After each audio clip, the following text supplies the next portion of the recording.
Hello friends. जैसे खाने के लिए खाना, पीने के लिए पानी, वैसे आज जिंदगी जीने के लिए इंटरनेट बेहद जरूरी है। मानो या ना मानो, इंटरनेट अपनी जिंदगी का एक अहम हिस्सा बन गया है। शायद ही दुनिया में कोई ऐसा इंसान हो जो अपना डेली रूटीन बिना इंटरनेट यूज किए कंप्लीट करता हो। तो जिस क्षेत्र के नॉलेज को हम लेने जा रहे हैं, कंप्यूटर नेटवर्क, उस क्षेत्र का इंटरनेट एक छोटा सा हिस्सा है। तो आप समझ सकते हैं कंप्यूटर नेटवर्किंग का नॉलेज कितना विशाल होगा, कंप्यूटर नेटवर्किंग का क्षेत्र कितना विशाल होगा। कंप्यूटर साइंस, इंफॉर्मेशन टेक्नोलॉजी में कंप्यूटर नेटवर्किंग का अपना एक इम्पोर्टेंस है। इसे आप as a career option choose कर सकते हो। कंप्यूटर नेटवर्किंग के इस नॉलेज को जानने के पहले उसका मोटिवेशन जरूरी है, और मोटिवेशन हिस्ट्री से मिलता है। उसका हिस्ट्री हम जानेंगे। हिस्ट्री से आपको आइडिया आएगा कि कंप्यूटर नेटवर्किंग स्टार्ट कैसे हुआ और आज हम कहाँ हैं। तो दोस्तों, बढ़ते आगे हिस्ट्री की तरफ।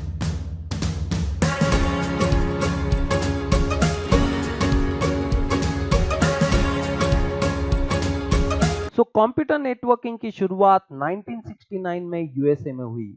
यूएसए डिफेंस एजेंसी ने एक प्रोजेक्ट स्पॉन्सर किया जिसका नाम था ARPANET, advance research project agency network. उसका मेन एम था कि जितने भी यूनिवर्सिटीज है वो एक दूसरे के साथ कनेक्ट हो पाए। उस समय कंप्यूटर क्षेत्र काफी बूम में था। जितने भी रिसर्चर्स, साइंटिस्ट, स्टूडेंट्स, इंजीनियर्स है, वो एक दूसरे के साथ डेटा एक्सचेंज कर पाए, साथ ही साथ मैसेज एक्सचेंज करके एक दूसरे से कम्युनिकेट कर पाए, जिससे कि डिस्टेंस कम हो। ये उनका मेन एम था। Then in mid 80s, NSF, National Science Foundation ने एक नया न्यू हाई कैपेसिटी नेटवर्क बनाया जिसको नाम दिया एनएसएफ नेट। उसका मेन पर्पस था कि वो सिर्फ एकेडमिक रिसर्च के लिए यूज हो सकता था, ना बल्कि सोशल कनेक्टिविटी के लिए। After NSF, so many private companies started building their own networks, and finally they all interconnected along with NSF and ARPANET to form undividable part of our life called internet. Internet is nothing but interconnection of so many networks. तो दोस्तों, internet की शुरुआत इस तरीके से हुई, और आज जो इंटरनेट हम देख रहे हैं वो कंप्यूटर नेटवर्क का बिल्कुल एक छोटा सा हिस्सा है। तो कंप्यूटर नेटवर्किंग के एक विशाल नॉलेज को जानने के पहले कंप्यूटर नेटवर्किंग का जो इंपॉर्टेंट पार्ट है, जो इंपॉर्टेंट हिस्सा है, वो है प्रोटोकॉल्स। प्रोटोकॉल के बिना कंप्यूटर नेटवर्किंग बिल्कुल अधूरा सा है, और जो इंटरनेट हम आज यूज कर रहे हैं वो जो प्रोटोकॉल यूज करता है उसका नाम है टीसीपी आईपी। तो ओवरऑल जो आपका सब्जेक्ट है, ओवरऑल जो फॉर्मेशन है कंप्यूटर नेटवर्किंग का, उसका जो बेस लाइन है वो शुरुआत होता है टीसीपी आईपी प्रोटोकॉल से। और टीसीपी आईपी को बनाने के लिए हमने एक रेफरेंस मॉडल का यूज किया है जिसका नाम है OSI, open system for interconnection. तो हम जो कंप्यूटर नेटवर्किंग की शुरुआत करने जा रहे हैं वो भी हम लोग इन्हीं मॉडल से करेंगे, इन्हीं प्रोटोकॉल से करेंगे। सभी फंडामेंटल कंसेप्ट आपकी क्लियर हो जाएगी। Then you will be able to implement any network software. तो बढ़ते आगे कंप्यूटर नेटवर्किंग की इस विशाल दुनिया में। So let's start computer network. आज के सेशन में मेनली हम लोग ये पढ़ने वाले हैं कि कंप्यूटर नेटवर्क में डेटा एक्सचेंज होता कैसे है। अगर आप लोग ये जनरलाइज लेवल पे समझ गए, तो जब मैं एक्चुअली आपको ओएसआई या टीसीपी आईपी मॉडल पढ़ाऊंगा तो आपको फंडामेंटल क्लियर होने की वजह से वो मॉडल बिल्कुल आसानी से समझ जाएंगे। कंप्यूटर नेटवर्क में डेटा एक्सचेंज समझने के पहले आपको एक टर्म जाननी होगी, दैट इज प्रोटोकॉल। दोस्तों, प्रोटोकॉल होते क्या है ये समझना बहुत जरूरी है, because complete computer network depends on protocols. तो प्रोटोकॉल्स होते क्या है? Protocols are set of rules और conventions required for data communication. Computer network का मेन पर्पस है डेटा कम्युनिकेशन, और अगर हमें डेटा कम्युनिकेशन करना है तो definitely we have to follow some kind of rules और कन्वेंशंस। सो ऐसे हजारों प्रोटोकॉल्स कंप्यूटर नेटवर्क में इंप्लीमेंट होते हैं, बिकॉज हेटेरोजेनिटी इज देयर। अलग अलग डिवाइसेस है, अलग अलग ट्रांसमिशन मीडिया है, और साथ ही साथ डेटा भी अलग अलग फॉर्मेट में अवेलेबल है।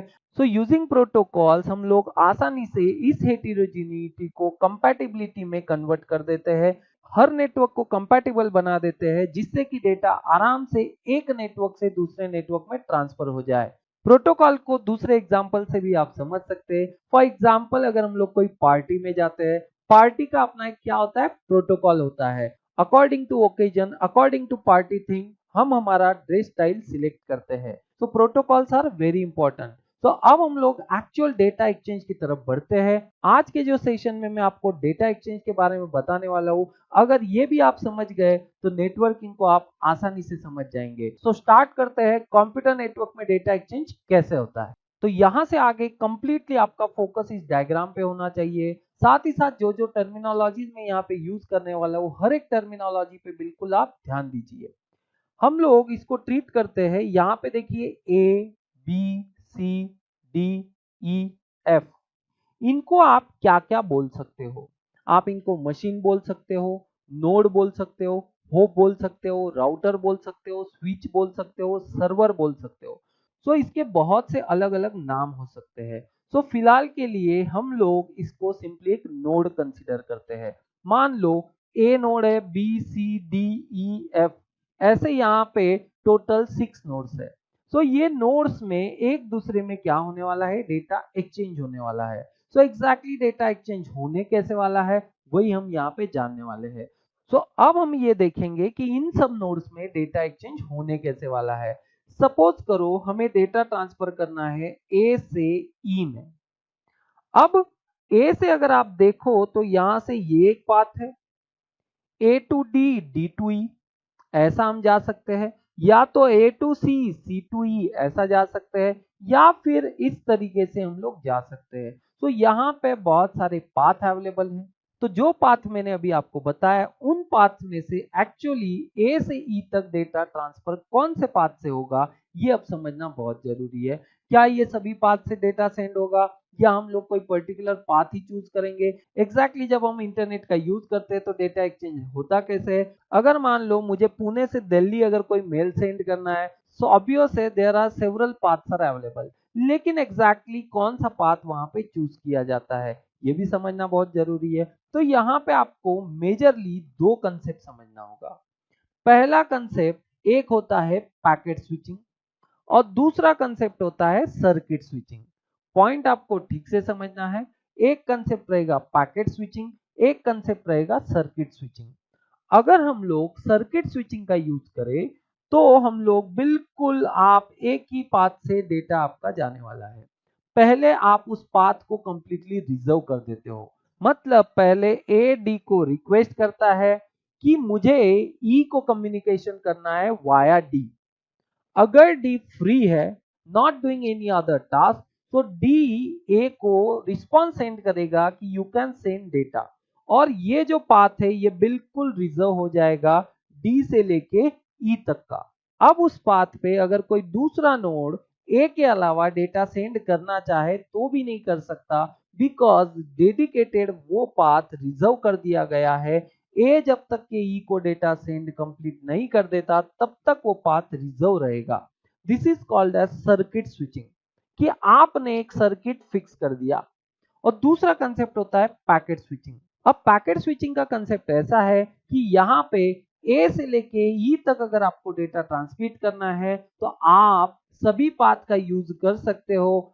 यहाँ पे बस ये ख्याल रखा जाता है कि ए से लेके ई तक डेटा पहुंचना चाहिए। हम लोग कोई भी फिक्स पाथ यहाँ पे रिजर्व नहीं करते। मतलब अगर हमने पाथ रिजर्व नहीं किया तो दूसरे किसी को भी डेटा अगर ट्रांसमिट करना हो, डेफिनेटली वो उस पाथ का यूज कर सकता है। तो यहाँ पे ये पॉइंट बिल्कुल क्लियर कर लो कि पैकेट स्विचिंग में you have so many options to send data. आप आसानी के साथ सोर्स से लेके डेस्टिनेशन तक डेटा सेंड कर सकते हो। But in case of circuit switching आपको पहले पाथ क्या करना पड़ेगा? रिजर्व करना पड़ेगा। अगर वो पाथ रिजर्व है, इस केस में सर्किट स्विचिंग में अगर डी ए को डिनाई कर देता कि right now I am busy, you can't transfer data, तो वो ए डेटा ऑन होल्ड रखता, वो ई को डेटा सेंड नहीं कर सकता। But in case of packet switching आपके पास सभी ऑप्शन अवेलेबल है, आप चाहे वहां से डेटा सेंड कर सकते हैं। मतलब नो रिजर्वेशन एट ऑल।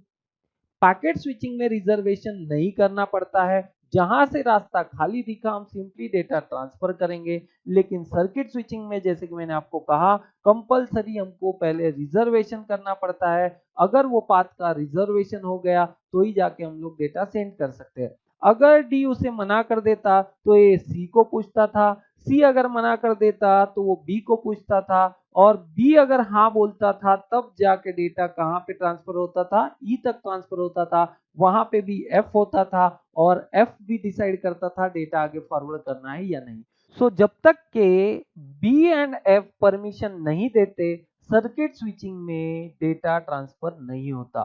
तो ये पॉइंट यहाँ पे क्लियर हो गया। दो तरीके हम लोग अपना सकते हैं, या तो सर्किट स्विचिंग या तो पैकेट स्विचिंग। दोस्तों जब भी हम कहीं पे ट्रैवल करते हैं तो हम लोग पहले बुकिंग कर लेते हैं। बुकिंग नहीं हुई तो हम लोग हमारे घर पे ही होते हैं। अगर बुकिंग हो गई मतलब हमने क्या कर दिया, रिजर्वेशन कर दिया, तो हम लोग गारंटीड डेस्टिनेशन तक पहुंचने ही वाले होते हैं। लेकिन कुछ लोग ऐसे होते हैं जो बुकिंग नहीं करते, वो डायरेक्ट स्टेशन पे जाते हैं। अगर बस एक नहीं मिली तो दूसरी देखेंगे, दूसरी नहीं मिली तो तीसरी देखेंगे। उनका अल्टीमेट गोल होता है टू रीच द डेस्टिनेशन। इसको बोलते हैं पैकेट स्विचिंग। एंड जो इंटरनेट हम लोग आज यूज कर रहे हैं और जो मॉडल हम लोग आगे पढ़ने वाले हैं टीसीपी/आईपी model, that is completely based on packet switching network. दूसरा एग्जांपल मैं आपको सर्किट स्विचिंग का देना चाहूंगा। जब भी किसी को हम लोग फोन कॉल लगाते हैं सबसे पहले हम लोग नंबर डायल करते हैं। नंबर डायल करने के बाद में ये कंफर्म किया जाता है कि जिस पार्टी को हम लोग कॉल कर रहे हैं, जिस रिसीवर को हम कॉल कर रहे हैं, वो अवेलेबल है या नहीं। अगर वो अवेलेबल है, वो दूसरे किसी कॉल पे बिजी नहीं है, तो डेफिनेटली आपका कॉल वहां पे क्या हो जाएगा, कनेक्ट हो जाएगा। और जब आपका कॉल कनेक्ट हो जाएगा तो जब तक आप उसको डिस्कनेक्ट नहीं करते आइदर पार्टी, तो जब तक आइदर पार्टी उस कॉल को डिस्कनेक्ट नहीं करता, तीसरा उस कॉल को ब्रेक करके अंदर नहीं आ सकता। अगर प्राइम मिनिस्टर भी आ गया कंट्री का तो भी उस कॉल को कट करके अंदर आप एंट्री नहीं ले सकते। कहने का मतलब जो भी फोन्स का इस्तेमाल हम कॉलिंग पर्पस के लिए करते हैं वहां पे हम लोग सर्किट स्विचिंग कंसेप्ट यूज करते हैं। एंड जो इंटरनेट हम लोग यूज करते हैं टीसीपी आईपी पे बेस्ड, वो पैकेट स्विचिंग पे वर्क करता है। तो ये बेसिक लाइन मैंने अभी आपको क्लियर कर दी कि आइदर हम लोग पैकेट स्विचिंग का यूज कर सकते हैं या सर्किट स्विचिंग का यूज कर सकते हैं। सर्किट स्विचिंग में पहले पाथ रिजर्व करना पड़ेगा। अगर पाथ रिजर्व नहीं हुआ तो आप डेटा ट्रांसफर नहीं कर सकते। और अगर पैकेट स्विचिंग की बात करें तो पैकेट स्विचिंग में ऐसा नहीं, आपको पाथ रिजर्व नहीं करना है। अगर ए को ई तक पहुंचना है तो वो किसी भी पाथ के हेल्प से जो उसको खाली मिल जाएगा उस पाथ से वो ई तक पहुंचने की कोशिश करेगा। और दूसरी बात मैंने ये क्लियर कर दी, जो इंटरनेट आज मार्केट में हम लोग यूज कर रहे हैं that is completely based on packet switching technique. So हमारा मेन एम ये है कि ए को ई तक डेटा सेंड करना है। तो अब हम यहाँ पे एक कंस्ट्रेंट फिक्स कर देते हैं। फर्स्ट प्रोटोकॉल हम डिसाइड कर लेते हैं। तो प्रोटोकॉल नाम अब आपके सामने आ गया होगा। वो प्रोटोकॉल ये है कि हम लोग इस नेटवर्क में पैकेट स्विचिंग कंसेप्ट का यूज करने वाले हैं। Wherever is the path available, हम लोग डेटा वहां से ई तक सेंड करने वाले हैं। So first protocol we have decided that we are using packet switching network in this concept. तो अब देखते हैं ए से ई तक डेटा ट्रांसफर करने के लिए और हमें कौन से प्रोटोकॉल का नीड रहेगा, कौन सा एग्जैक्टली टर्मिनोलॉजी हमारे सामने प्रॉब्लम क्रिएट कर सकता है। सो अब अगला टर्मिनोलॉजी आपके सामने मैं ला रहा हूं, बफर। बफर होता क्या है, इट्स टेम्पररी स्टोरेज। टेम्पररली ये सभी नोड्स डेटा स्टोरेज करने के लिए बफर का यूज करते हैं।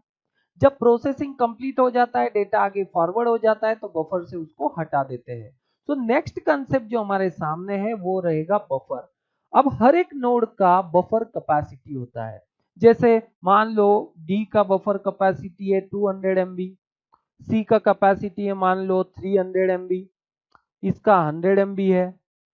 तो ऐसा बाकी सभी नोड्स का अपना अपना क्या होगा, कैपेसिटी होगा। सपोज करो ए जो ई को मैसेज सेंड करने वाला है उस मैसेज का साइज है 800 MB। कितना साइज है, 800 MB। अब ये पूरा का पूरा 800 MB अगर मान लो वो डी को सेंड करे, सी को सेंड करे या बी को सेंड करे, उसे ई को डेटा सेंड करना है, ऑब्वियसली जो ये इंटरमीडिएट नोड्स है उनका सपोर्ट उसको लेना पड़ेगा। तो जब ये 800 MB डेटा डी के पास आएगा, डी उस मैसेज को सिंपली रिजेक्ट कर देगा बिकॉज डी का इनहेरेंट कैपेसिटी 800 MB के पैकेट को एक्सेप्ट करने का नहीं है। तो दूसरा कंस्ट्रेंट हमारे सामने आता है बफर कैपेसिटी। तो इस केस में जैसे कि मैंने आपको पहला प्रोटोकॉल कहा, हम यूज कर रहे हैं यहाँ पे पैकेट स्विचिंग। तो क्या किया जाता है, जो मैसेज आपने 800 MB का यहाँ पे बनाया हुआ है उस मैसेज को फ्रैगमेंट्स में कन्वर्ट कर दिया जाता है। जैसे कि हम लोग इस 800 MB के मैसेज को 4 अलग अलग सेगमेंट्स में यहाँ पे डिवाइड कर देते हैं और इस प्रोसेस को फ्रैगमेंटेशन कहा जाता है। सो ईच 200 MB का अब ये हमारे सामने बन गया सेगमेंट, और इन्हीं सेगमेंट्स को हम अगर एड्रेस दे देते हैं कि सोर्स एड्रेस क्या है और डेस्टिनेशन एड्रेस क्या है, मतलब इन शॉर्ट इंटरनेट के टर्म्स में हम लोग आईपी एड्रेस का यूज करते हैं। अगर इन सेगमेंट्स को आईपी एड्रेस दे दिया जाए कि सोर्स आईपी एड्रेस क्या है और डेस्टिनेशन आईपी एड्रेस क्या है, तो इस सेगमेंट को हम बोलना शुरू कर देते हैं पैकेट। पॉइंट ठीक से समझना। सबसे पहले था मैसेज। हमने देखा कि ये मैसेज हम लोग इजीली ट्रांसफर नहीं कर सकते इस नेटवर्क पे, तो उस मैसेज को हमने फ्रैगमेंटेशन प्रोसेस से कर दिया सेगमेंट्स में कन्वर्ट। अब वो जो सेगमेंट है उस सेगमेंट में क्या नहीं है, एड्रेस नहीं है, सोर्स एड्रेस और डेस्टिनेशन एड्रेस ये नहीं है। तो अब जब हम उसको सोर्स एड्रेस और डेस्टिनेशन एड्रेस दे देते हैं तो दैट बिकम्स कंप्लीटली पैकेट। मतलब एक्चुअल ये मैसेज ट्रांसफर करने के लिए 800 MB का मैसेज ट्रांसफर करने के लिए now I have to take support of these packets. तो यहाँ पे 4 पैकेट क्रिएट हो जाएंगे बिकॉज हमने एक मैसेज के 4 सेगमेंट बनाए। वो सेगमेंट को सोर्स एड्रेस डेस्टिनेशन एड्रेस दे दिया कि आप कहां से आए हो और आपको कहां पे पहुंचना है। अब ये चारों मैसेज इंडिपेंडेंटली ई तक पहुंचने वाले हैं। Either they can follow this path, इस तरीके से हो जाएंगे या वो इस तरीके से जाएंगे। And as we are using packet switching concept, definitely यहाँ पे क्या प्रॉब्लम नहीं आएगा, यहाँ पे इंडिपेंडेंटली वो ट्रैवल कर सकते हैं, हमको पाथ रिजर्व करने की जरूरत नहीं है। तो यहाँ पे सबसे पहला कंसेप्ट हमने देखा कि हम लोग पैकेट स्विचिंग कंसेप्ट यूज कर रहे हैं। दूसरा, यहाँ पे हमने मैसेज को पैकेट्स में कन्वर्ट किया। अब आप बोलेंगे सर आपने 200 MB में ही क्यों कन्वर्ट किया, तो यहाँ पे एक और टर्मिनोलॉजी आपके सामने में रखना चाहता हूं, that is MTU, maximum transmission unit. हर एक नेटवर्क का अपना अपना मैक्सिमम ट्रांसमिशन का क्या होता है, कैपेसिटी होता है। सपोज करो मैं अज्यूम करता हूं कि इस नेटवर्क का मैक्सिमम कैपेसिटी या एवरेज कैपेसिटी 200 MB का है। तो बेस ऑन दैट डेटा हमने क्या किया, उस मैसेज को उस MTU पे बेस सेगमेंट्स में कन्वर्ट कर दिया। अब थर्ड यहाँ पे कंस्ट्रेंट क्या आ सकता है, थर्ड पॉइंट ये आता है कि ये अगर इंडिपेंडेंटली ट्रैवल करने वाले हैं पैकेट, तो जब वो ई तक पहुंचेंगे तो ये उसको जब दोबारा मैसेज में फॉर्म करेगा, बिकॉज यहाँ पे हमने मैसेज को अलग अलग पार्ट्स में डिवाइड कर दिया, अब उन पार्ट्स को रीअसेंबल भी तो करना पड़ेगा। So it's responsibility of E to reassemble all those packets और फिर से मैसेज उसको फॉर्म कर दे। सो यहाँ पे दिक्कत ये आती है कि ए से जो पैकेट्स निकले हुए हैं ई तक, वो इंडिपेंडेंटली अलग अलग पाथ से होके निकले हैं। अब हो सकता है मान लो जो पैकेट ए से निकला है वो बी पे ही अटक गया हो, और ये 4 पैकेट में से 3 पैकेट ई तक पहुंच जाए और एक जो पैकेट है मान लो ये सेकंड नंबर का पैकेट वहां पे ना पहुंच पाए। मतलब फर्स्ट यहाँ पहुंच गया, थर्ड पहुंच गया, फोर्थ पहुंच गया, लेकिन सेकंड नंबर का पैकेट अभी तक ई तक नहीं पहुंचा है। तो इस केस में क्या होगा, E won't be able to reassemble all these packets into message. So E has to wait, E को वेट करना पड़ेगा जब तक कौन नहीं आ जाता, सेकंड नंबर का पैकेट नहीं आ जाता। अब दूसरा पॉइंट यहाँ पे ये है कि ई को पता कैसे चलेगा कि पहला पैकेट कौन सा है, दूसरा कौन सा, तीसरा कौन सा और चौथा कौन सा। So here we are going to use another terminology called as sequence number. जब भी कोई मैसेज सेगमेंट्स में कन्वर्ट किए जाते हैं तो उन सेगमेंट्स को नंबर दिया जाता है, जैसे मैंने यहाँ पे दे दिया 1 2 3 4, और इसको सीक्वेंस नंबर कहा जाता है। इनको सीक्वेंस नंबर इसीलिए दिया जाता है because these all packets are going to travel independently and they all are trying to reach to E। और ई पे वो डेटा आने के बाद, ई पे वो पैकेट्स आने के बाद फिर से रीअसेंबल करने के लिए उनके पास कुछ तो इंफॉर्मेशन चाहिए। तो थर्ड टर्मिनोलॉजी मैंने आपके सामने रखी, sequence number. So sequence number plays important role, तभी जाके ई तक वो डेटा क्या हो सकता है, आसानी से पहुंच सकता है। सो अभी तक 3 मेजर टर्मिनोलॉजीज मैंने आपको बताई डेटा ट्रांसफर में। पहला कि हम लोग पैकेट स्विचिंग का यूज कर रहे हैं, दूसरा बफर साइज जो होता है उसका प्रॉब्लम हो सकता है, वो हम लोग एमटीयू पे बेस डिसाइड करते हैं कि मैसेज को सेगमेंट में डिवाइड किस बेस पे करना है। तीसरा पॉइंट मैंने आपको बताया कि पैकेट स्विचिंग की वजह से अगर ये इंडिपेंडेंटली ट्रैवल करेंगे तो ई को डिसाइड करना पड़ेगा कि सीक्वेंस में उनको उसको अरेंज करना पड़ेगा रीअसेंबल के लिए, इसलिए हमको क्या यूज करना है, सीक्वेंस नंबर। अब मैसेज तो रीअसेंबल हो गया, लेकिन अब ई को ये डिसाइड करना है कि एग्जैक्टली वो मैसेज कौन से एप्लीकेशन के पास सेंड करे जिससे कि यूजर उसको एक्सेस कर सके, because there are so many application. For example हम लोग ईमेल यूज करते हैं, वो एक एप्लीकेशन है। हम लोग वर्ल्ड वाइड वेब यानी वेबसाइट का यूज करते हैं, वो अपना एक एप्लीकेशन है। एफटीपी फाइल ट्रांसफर प्रोटोकॉल उसका अपना एप्लीकेशन है। ऐसे ही इंटरनेट पे बहुत सारे अलग अलग एप्लीकेशन है। मतलब यहाँ पे हमको कौन सा एप्लीकेशन है उसका भी इंफॉर्मेशन सेंड करना पड़ेगा। सो यहाँ पे ये भी एक कंस्ट्रेंट हो सकता है। सो इन शॉर्ट नेटवर्क में ऐसे बहुत सारे अलग अलग प्रॉब्लम्स आते हैं, बहुत सारे कंस्ट्रेंट्स होते हैं, और इन सब एक कंस्ट्रेंट के लिए एक एक प्रोटोकॉल बनाया गया है। उन सब के अपने अपने रूल्स है, और जब हम इन सबको सिंक्रोनाइज कर लेंगे तभी जाके हम लोग डेटा एक्सचेंज कर सकते हैं ए से लेके ई तक। आज के सेशन का जो मेन गोल था वो यही था कि आपको एक जनरलाइज आइडिया आ जाए कि डेटा जब एक्सचेंज होता है from one location to another location, exactly क्या क्या प्रॉब्लम्स आते हैं, कंप्यूटर नेटवर्किंग का डेप्थ कितना हो सकता है। तो ये आइडिया आने के बाद नेक्स्ट सेशन में हम लोग इसी डेटा एक्सचेंज की प्रोसेस को in accordance with OSI reference model पढ़ेंगे। सो इस फंडामेंटल नॉलेज की वजह से हमको ओएसआई मॉडल पढ़ने में अब आसानी होगी। तो दोस्तों मिलते हैं अगले सेशन में अगले टॉपिक के साथ। Good bye.